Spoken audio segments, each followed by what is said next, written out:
অন্যতম বলিষ্ঠ ছিল আমাদের এই উপস্থাপন লর্ড ডাউসে 1853। কিরে কোথায় গেছিলিস তুই? এই যে এখানে ডাক্তার এখানে গেছিলাম। আরে ভাই তুই ব্যাপারটা বুঝতে দিস না, আমাদের সামনে পরীক্ষা আছে, এখন পড়ার দিকে মন দে। ভালো পড়ার দিকে মন দে, তুই পড়ার দিকে না মন দে কোথায় কোথায় ঘুরে বেড়াচ্ছে। আমার তো এখানে পড়ে পড়ে মাথা খারাপ হয়ে যাচ্ছে ভাই। চো এবার পড়ি কি করবো ভাই, পরীক্ষা সামনে তাই না?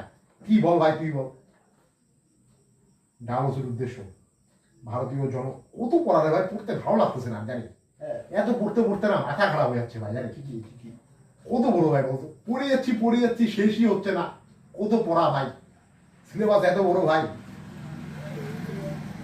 চ পড়ি ভাই, কি করবো।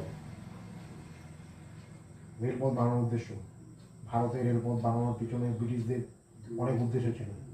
ডালহৌসির উদ্দেশ্য, ভারতীয় রেলপথের জনক লর্ড ডালহৌসি ভারতের রেলপথ নির্মাণের যে প্রয়োজনীয়তাগুলি তুলে ধরেছিলেন তা হলো 1 নম্বর ভারতের বিভিন্ন জায়গায় প্রয়োজনে দ্রুত সেনাবাহিনী পাঠানো, 2 নম্বর রেলপথ স্থাপনের মাধ্যমে ভারতে ব্রিটিশ পুঁজি ও উদ্যোগের প্রসার করানো, 3 নম্বর কি সেটা ভারতে বাণিজ্যিক সুযোগ সুবিধা বাড়ানো।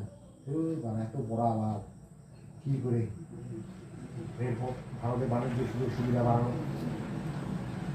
ভারতের রেলপথ বাড়ানো, সুবিধা বাড়ানো, ভারতের বিভিন্ন অঞ্চলে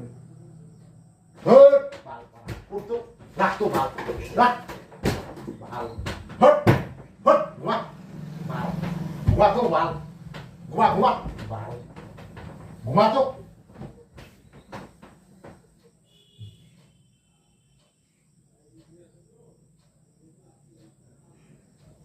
ঘুমা